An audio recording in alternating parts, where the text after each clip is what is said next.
Good morning, this is Harold, and I recently went to Kenya 27th of October, and we came back on November the 8th, and so it was really an enjoyable trip.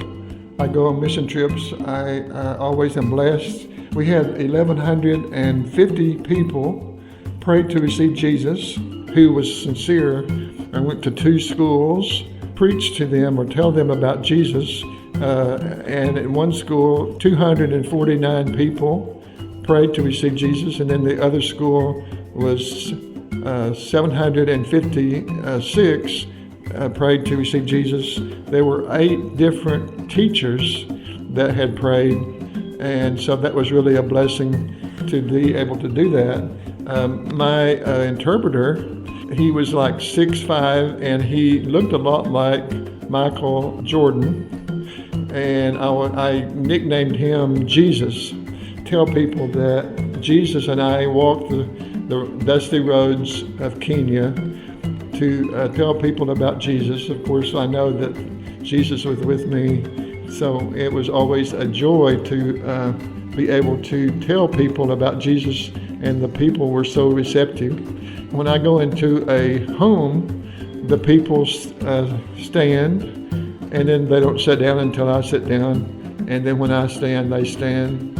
And so I jokingly told people that when I come home room, I want everyone to stand, and you can sit down when I do or whatever. And someone said, well, how'd that work out for you? And I said, well, I can still hear the laughter from the people my family, that when I tell them that, they still laugh. I can still hear that laughter.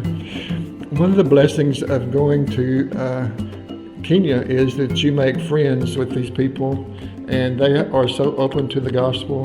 And it was so much fun to be there to witness and make friends with these people.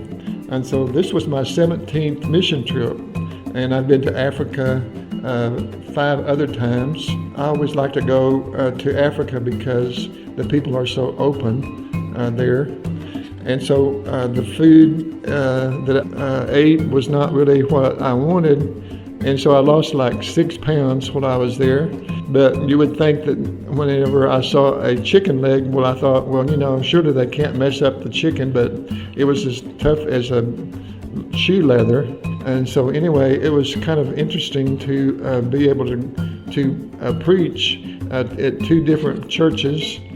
I always preach the same sermon, but I preached on the God that you may not know, and we had people saved at churches. And so it was really interesting, because the more I preach the sermon, the better I guess it gets. They always ask me where my church is. I said, well, I go to Emmanuel Baptist, but I'm not a preacher per se, but I do preach when I go on mission trips. And so then they ask questions about my family, my church, and where I live, and all kinds of things about America. My interpreter, his grandmother died, and he didn't have money to pay for the transportation to go, and so I gave him some money to be able to do that. So my interpreter and I became really good friends, and we had a lot of fun joking with each other and going to different homes. Always think about my church, who made it possible for me to go on these trips, and also the prayers that everyone has prayed for me when I'm gone. And also you, the church, can take credit for the 1,150 that prayed to receive Jesus.